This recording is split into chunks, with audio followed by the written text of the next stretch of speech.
चलिए, आज की क्लास में सभी का स्वागत है। मैं Nupur Singh visual art class की तरफ से। हम लोग पूर्व की क्लास में गोथिक शैली और बाइजेंटाइन कला को पढ़ रहे थे।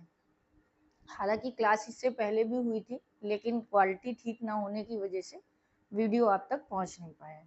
तो मैं दोबारा से आज इस टॉपिक को पढ़ा रही हूँ और कोशिश है कि आज अच्छे से रिकॉर्डिंग हो जाए। हालांकि अभी लाइव नहीं जुड़ पा रहे हैं, बहुत जल्दी आपसे लाइव क्लासों में भी जुड़ेंगे। तो सभी लोग क्लास को एक बार लाइक सब्सक्राइब शेयर जरूर करें और कमेंट के माध्यम से जरूर बताएं अगर उन्हें लगता है किसी चीज में कोई कमी है। गोथिक शैली हम लोग पढ़ रहे थे, उसमें हम लोगों ने बाइजेंटाइन कला पढ़ी, यानी मध्यकाल की कला पढ़ रहे थे। और गोथिक के कुछ आर्टिस्ट के नाम मैंने पूर्व की क्लास में बताए। जिन लोगों ने नहीं देखी है वो पूर्व की क्लास को जरूर देखेंगे। तो उसमें कुछ कलाकार थे जिन्होंने गोथिक शैली से जुड़कर कार्य किया और गोथिक शैली में काम करके उसको उत्कृष्ट रूप दिया। तो सबसे पहले आपके जो कलाकार थे वो हम पढ़ेंगे आज। सिमाबुए जी को पढ़ेंगे। इनका जन्म हुआ था 1240 में और इनकी मृत्यु हुई थी 1302 में। तो 1240 ईस्वी में इनका जन्म हुआ, 1240 ईस्वी में इनका जन्म हुआ और 1302 में इनकी मृत्यु होगी। इन्होंने जो है ये एक ऐसे कलाकार थे जिन्होंने बाइजेंटाइन कला को सर्वप्रथम त्यागा था। यानी ये सर्वप्रथम ऐसे कलाकार थे, सर्वप्रथम ऐसे कलाकार थे जिन्होंने जिन्होंने बाइजेंटाइन कला को सर्वप्रथम त्यागा था। त्यागा का अर्थ है इन्होंने बाइजेंटाइन कला को छोड़कर गोथिक शैली में काम किया। मैं 1 मिनट इस वीडियो को इसलिए चेक करूंगी ताकि ये सही हो रहा है रिकॉर्ड, क्योंकि आज मैं अकेले हूँ। ठीक है, तो आज जो है इस क्लास में हम लोग गोथिक पढ़ा है। ठीक, इन्होंने बाइजेंटाइन कला को सर्वप्रथम त्यागा और ये कहाँ के थे? तो ये इटली के यानी इनका संबंध कहाँ से था? इटली से। और इटली में ये बाइजेंटाइन कला को त्यागने वाले पहले कलाकार के रूप में जाने गए। भाई इटली में ये फ्लोरेंटाइन स्कूल के एक प्रसिद्ध कलाकार थे। क्या थे? इटली के ये फ्लोरेंटाइन स्कूल के प्रथम कलाकार थे। इन्हें हम लोग प्रथम कलाकार के रूप में जानते हैं और इन्हें जो है चित्रकला का पिता भी कहा जाता है। इन्हें चित्रकला का पिता भी कहा जाता है।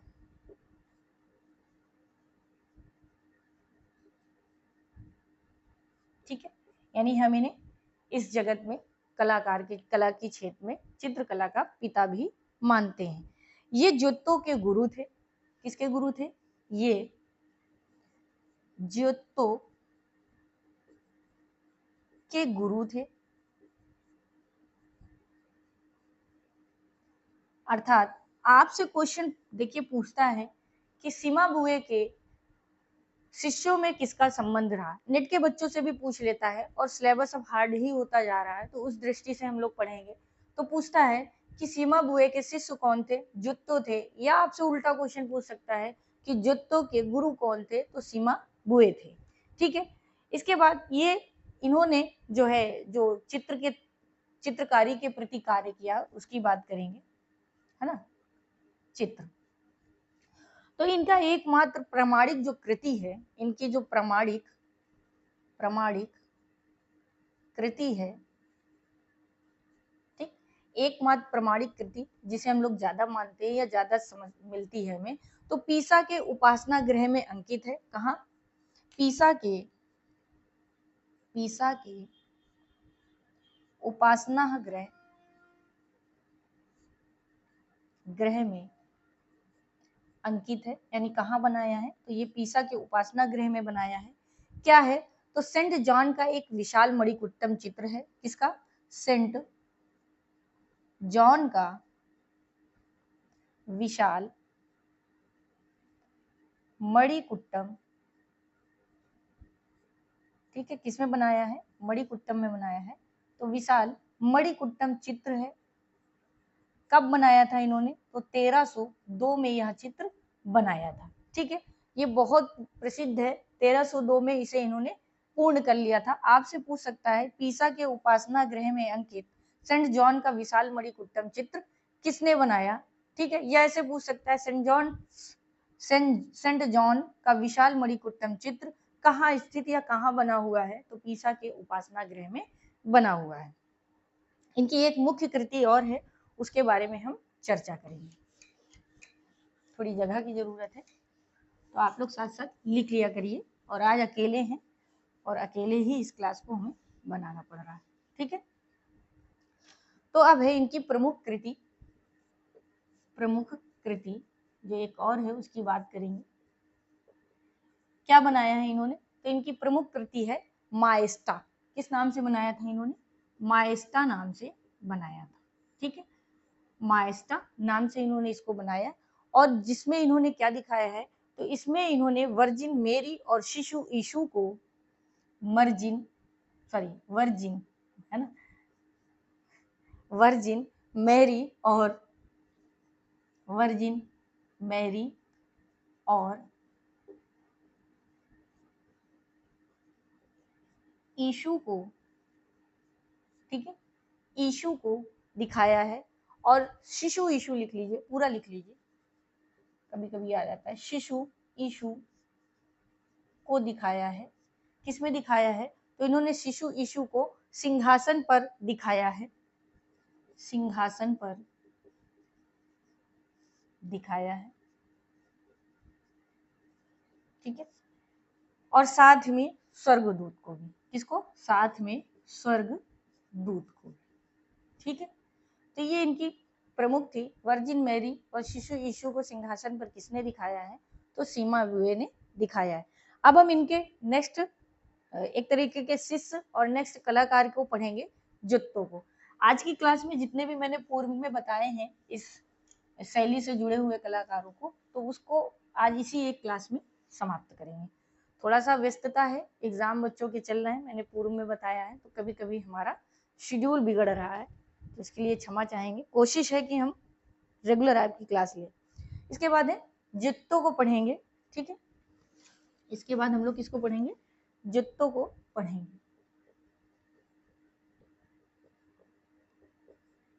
ठीक है, ये गोथिक कला के मुख्य कलाकार के रूप में भी जाने जाते हैं। इनका समय था या इनका जन्म हुआ था 1267 में और 1337 में मृत्यु हो गई थी। 1267 ईस्वी में जन्म हुआ और 1337 में इनकी मृत्यु हो गई। ठीक है, ये जो है प्रसिद्ध भित्ति चित्रकार और वास्तुकार के रूप में जाने गए।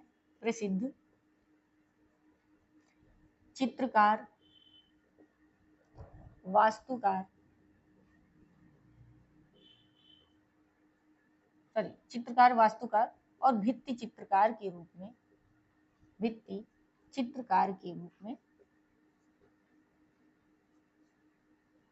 में जाने हैं। ठीक है,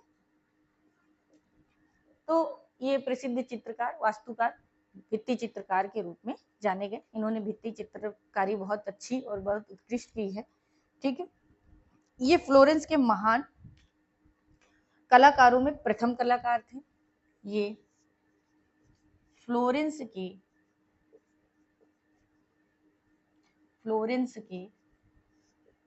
महान कलाकारों में प्रथम कलाकार थे। ठीक है, मतलब ये प्रथम कलाकार के रूप में जाने गए। चित्रकला को नया रूप देकर यथार्थवादी और मानवीय बनाया। इन्होंने चित्रकला को नया आयाम या नया रूप देकर यथार्थवादी व मानवीय बनाया। ठीक है, यानी इनका संबंध किससे था? यथार्थ से था और मानवीय रूप में उसे चित्रित करते थे। ठीक है, यानी यथार्थ का मतलब भी बच्चों को ना पता हो, तो यथार्थ का मतलब होता है जो हम प्रत्यक्ष देख रहे हैं, जो हमारे सामने यथार्थ है, हम उसी का चित्रण करें और मानवीय ढंग में उसको प्रस्तुत करें। चलिए, इनका सर्वश्रेष्ठ भित्ति चित्र क्या है उसकी बात करेंगे। सर्वश्रेष्ठ भित्ति चित्र,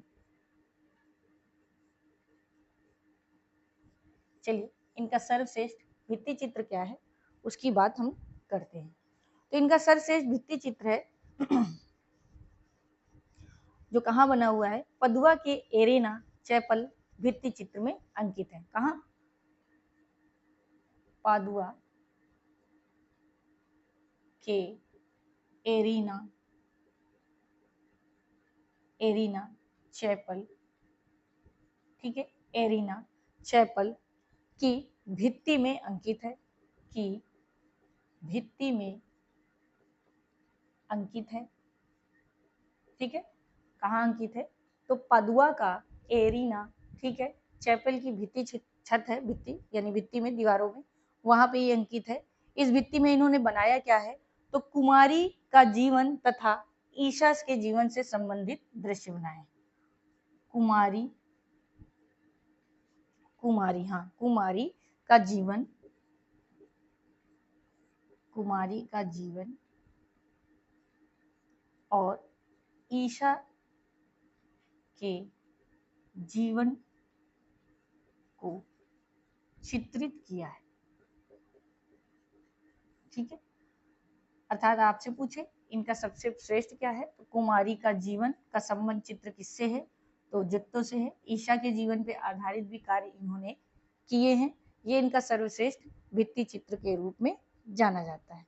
इसके बाद इनके अंदर जो कलाकारी की विशेषता थी, तो इन्होंने दैवी भाव, ठीक है, मानवी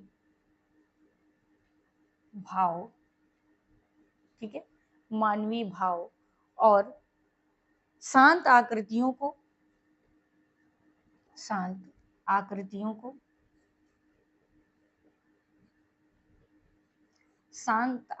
को आधार बनाकर या मुख्य विषय बनाकर, या मुख्य इनका विषय रहा तो आधार बनाकर इन्होंने चित्रों को प्रस्तुत किया। इस कारण से ये चित्रों को प्रस्तुत किया, ठीक है। इस कारण ये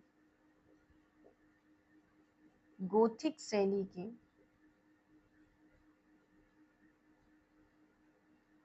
प्रथम कलाकार के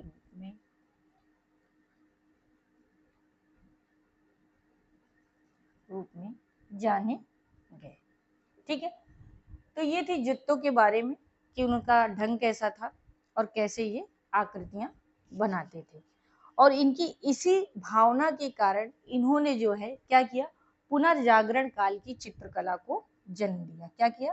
पुनर्जागरण काल की चित्रकला को जन्म दिया, ठीक है। यानी इन्हीं की कला से पुनर्जागरण काल की एक कला का जन्म हो गया। तो ये जो थे आपके जित्तो थे। अक्सर क्वेश्चन आपसे पूछता है टीजीटी में कि गोथिक शैली से संबंधित प्रथम कलाकार के रूप में किसे हम जानते हैं, तो जित्तो को जानते हैं, ठीक है। इनके गुरु कौन थे? इनके गुरु सीमाबियो थे। ये शिष्य किसके थे? सीमाबियो के थे, ठीक है। तो ये चीजें, ये मेन पॉइंट आप याद रखिएगा इनके बारे में। फ्लोरेंस के ये महान कलाकार थे, ठीक है, इनका भी संबंध वहीं से रहा। इनका विशेष चित्र कुमारी का जीवन और ईशा के जीवन में इन्होंने चित्रण किया। इसके बाद नेक्स्ट कलाकार को हम देखेंगे। नेक्स्ट है आपके आंद्रिया आर्केना, ठीक है। आंद्रिया आर्केना को पढ़ेंगे।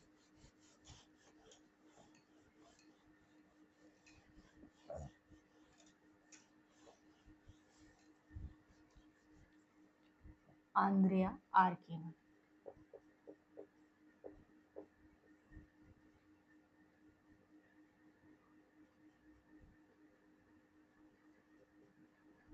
अब वैसे तो आप लोगों के लिए बहुत अच्छा हो गया है। अब अगर ये क्लास थोड़ी सी विस्तृत भी चलेंगी तो कोई दिक्कत नहीं है, क्योंकि टीजीटी की परीक्षा जो होनी थी जुलाई में, वो भी किन्हीं कारणों से, अभी अपरिहार्य कारणों से उसे स्थगित ही कर दिया गया है। तो मेरा मानना ये है कि अगर जब तक हमें टाइम मिला है तब तक हम टॉपिकों को थोड़ा सा डीपली पढ़ लें, और जब हमारे सामने डेट आएगी तो उस हिसाब से इन्हीं टॉपिकों से आपको आसानी मिलेगी चीज़ों को समझने में। तो कोशिश करिए, ये मत सोचिए कि परीक्षा टल गई है तो अब खत्म, कापी किताबें बंद, देखा जाएगा। तो जो बच्चे क्लास से जुड़े हैं वो विशेष ध्यान दें कि अगर आप निरंतर एक क्लास पढ़ते रहें टाइम निकाल कर, तो सिलेबस आपको बहुत अच्छा समझ में आ जाएगा। ठीक है, तो चलिए आंद्रिया आर्केन को पढ़ते हैं। इनका जन्म हुआ था 1308 में, 1308 में इनका जन्म हुआ, और इनकी मृत्यु कब हुई तो 1339 में इनकी मृत्यु हो गई। सॉरी, 1359, 1369 में इनकी मृत्यु हो गई। ये फ्लोरेंस के जो कलाकार हैं जुत्तो, उनके पश्चात ये प्रसिद्ध दूसरे फ्लोरेंस के कलाकार के रूप में जाने गए। ये प्रसिद्ध चित्रकार, प्रसिद्ध चित्रकार, ठीक है, वास्तुकार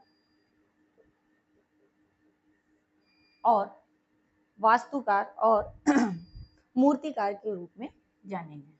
ठीक है, मूर्तिकार के रूप में जाने गए। अब याद रखिएगा, आंद्रे आर्केन जो है आपके मूर्तिकार के रूप में भी जाने गए। ये विशेष पॉइंट था। हालांकि गोथिक शैली में भी इन्होंने ही काम किया, और जित्तो के बाद ही ये श्रेष्ठ रूप में ये भी जाने गए। इनके प्रसिद्ध चित्र की बात करते हैं। प्रसिद्ध चित्र, तो इनका जो प्रसिद्ध चित्र है वो है कुमारी का सिंहासन रोहण। कुमारी का सिंहासन रोहण, ठीक है, ये इनका क्या है, प्रसिद्ध चित्र है। और ये कहाँ सुरक्षित है तो लंदन के नेशनल गैलरी में संग्रहित है। कहाँ सुरक्षित है तो लंदन के नेशनल गैलरी में सुरक्षित। ठीक है, कुमारी का सिंहासन रोहण किसकी है तो याद रखिएगा ये आंद्रिया आर्केन जी की है। अब बात करेंगे हम नेक्स्ट दूसरे। देखिए, ये कुछ चीजें ऐसी हैं, ये ऐसे कुछ कलाकार हैं, इन्होंने बहुत ज्यादा काम नहीं किया, कभी इनसे क्वेश्चन पूछ लेता है, लेकिन मुझे लगा कि सिलेबस में अगर कोई चीज है तो उसका डिस्कशन जरूर रहना चाहिए। तो चलिए, हालांकि ये बहुत विस्तारित भी हम आपको पढ़ा सकते थे, लेकिन लगता है कि पॉइंट वाइज ही चले तो ठीक है। चलिए, प्रसिद्ध इनके चित्र हो गया, इसके बाद हम पढ़ेंगे दुच्चियो को। ठीक है, नेक्स्ट आर्टिस्ट है आपके दुच्चियो। कौन है दुच्चियो? ठीक, कहीं कहीं इनको लिखा रहता है दुस्सियो। ठीक है, दुच्चियो। तो इनका जन्म हुआ था 1255 में, और 1318 में इनकी मृत्यु हो गई। 1255 ईस्वी में इनका जन्म हुआ और 1318 में इनकी मृत्यु हो गई। ठीक है, तो ये चीज देखे रहिएगा आप लोग। चलिए, दुच्चियो का जो पूरा नाम है दुच्चियो दा बुआ सेगना है। क्या है? दुच्चियो दा बुआ सेगना है इनका पूरा नाम। ठीक है, दुशियो भी लिख के आ जाता है। इसके बाद इन्होंने सिएना के ये प्रथम इटालियन चित्रकार थे। इनका संबंध कहाँ था? सिएना से था। सिएना सिएना सिएना के ये प्रथम इटालियन चित्रकार थे। प्रथम इटालियन चित्रकार थे। ठीक, कहाँ से संबंध था इनका? सिएना था, सिएना से था, और ये इटली के ही थे, यानी इटालियन कलाकार के रूप में जाने गए। इन्हें जो है सिएना की चित्रकला का पिता कहा जाता है। इन्हें सिएना का, या ऐसे लिख लीजिए, इन्हें सिएना की चित्रकला का पिता कहा जाता है।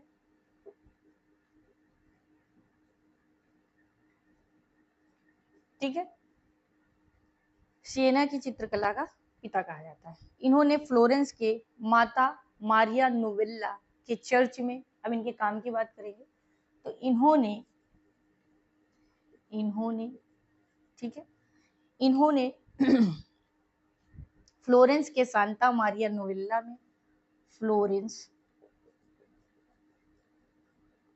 के सांता मारिया नोवेल्ला, ठीक है, नोवेल्ला के चर्च की वेदिका हेतु, चर्च की वेदिका हेतु, है ना, कहाँ की, फ्लोरेंस की सांता मारिया नोवेल्ला की चर्च की वेदिका के हेतु इन्होंने क्या बनाया था, तो इन्होंने बनाया था मैडोना का एक विशाल चित्र अंकित किया था। क्या बनाया था, मैडोना, सही लिख दें, मैडोना, मैडोना का एक विशाल चित्र बनाया था। ठीक है, किसका बनाया, तो मैडोना का एक विशाल चित्र बनाया था। ठीक है, तो ये थे आपके दुच्चियो, और दुच्चियो कहाँ के थे, फ्लोरेंस से इनका संबंध था, और ये सिएना के एक प्रथम कलाकार के, इटालियन प्रथम चित्रकार के रूप में जाने गए। ठीक है, इन्हें हम लोग सिएना की चित्रकला का पिता भी कहते हैं। इनका बस ये याद रखिएगा, मैडोना का एक विशाल चित्र इन्होंने बनाया था। कहाँ बनाया था, तो फ्लोरेंस का जो सांता मारिया नोवेल्ला का चर्च है जो, वहां पे इन्होंने बनाया था। चलिए अब हम पढ़ेंगे, लास्ट है आर्टिस्ट, और आज की क्लास को यहीं समाप्त करने का प्रयास करेंगे। कोशिश है अब आपको बच्चों को प्रभाव या वाद, यथार्थवाद, घनवाद, ये सब चीजें नहीं समझ में आती हैं। अब उनसे जुड़े हुए कुछ टॉपिकों की आगे हम चर्चा करेंगे। कोशिश है कि यूरोपियन हम बहुत अच्छे से पढ़ाएं। मैंने देखा है कोचिंग में पैसा लेके, क्वेश्चन छाप के, टेस्ट सीरीज दे के, तो उससे कोई फायदा नहीं है। हाँ, हमारी अभी स्मार्ट क्लास नहीं है, आगे भविष्य में जल्दी ही होगी। तो लोगों को लगता है कि नहीं, बस रट लें, पढ़ लें, लेकिन एक डीपली नॉलेज होना बहुत जरूरी है। चलिए साइमन मार्टिनी को पढ़ेंगे, साइमन मार्टिनी। ठीक है मार्टिन, ठीक है, आज अब हम इनको पढ़ेंगे। इनका जन्म हुआ था 1284 में, और 1344 में इनकी मृत्यु हो गई थी। 1244 में इनका जन्म हुआ, और 1284 में हुआ। ठीक, 1284 में जन्म हुआ, और 1344 में इनकी मृत्यु हो गई। ठीक है, ये सेना के उच्च कलाकारों में दूसरे कलाकार थे। ये सिएना के उच्च कलाकारों में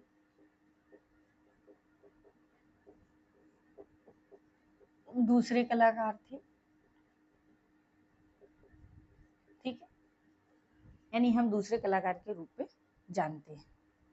दुच्चियों के ये शिष्य थे। ठीक है, किसके, तो दुच्चियों के ये शिष्य थे, यानी दुच्चियों के गुरु कौन थे, यानी दुच्चियों के ये कौन थे, यानी इनके साइमन मार्टिन के गुरु कौन थे, दुच्चियों थे, और दुच्चियों के शिष्य के रूप में साइमन जाने गए। इसके बाद इनका एक चित्र है जो बहुत पूछा जाता है, चित्र, उसकी बात करेंगे। चित्र है उद्घोषणा। ठीक है, चित्र क्या है, उद्घोषणा। ये कहाँ है, उजीफा गैलरी फ्लोरेंस में सुरक्षित है। उजीफा गैलरी फ्लोरेंस में सुरक्षित है। ठीक है, कहाँ सुरक्षित है, तो उजीफा गैलरी फ्लोरेंस में ये सुरक्षित है। इसका माध्यम क्या था, माध्यम यानी इन्होंने बनाया कैसा था, तो टेम्परा ऑन पैनल, है ना, टेम्परा ऑन पैनल, यानी टेम्परावरी में था और पैनल रूप में इन्होंने बनाया था, जो कि और स्वर्ण माध्यम से बनाया था। किस माध्यम से? स्वर्ण माध्यम से बनाया था। तो ये थे साइमन मार्टिन। इनका जन्म किस कलाकार के रूप में है? गोथिक कलाकार के रूप में, और हम जानते हैं। और ये जो है कहाँ के थे? तो सिएना के ये दूसरे श्रेष्ठ कलाकार के रूप में जानते हैं। सभी बच्चों से निवेदन है कि वो टेलीग्राम चैनल भी ज्वाइन कर ले, ताकि आपको नोटिफिकेशन या किसी तरह की कोई मेरी व्यस्तता है तो उससे संबंधित मैसेज आप लोगों तक पहुंचता रहे। तो चैनल को सब्सक्राइब, लाइक भी करते रहें और एक दूसरे तक शेयर करते रहें। ये फ्री क्लासें हैं आप लोगों के लिए, और आपका लाइक, आपका सब्सक्राइब और आपका शेयर ही हमारे लिए एक मोटिवेशन है। तो बहुत बहुत धन्यवाद आज की क्लास के लिए।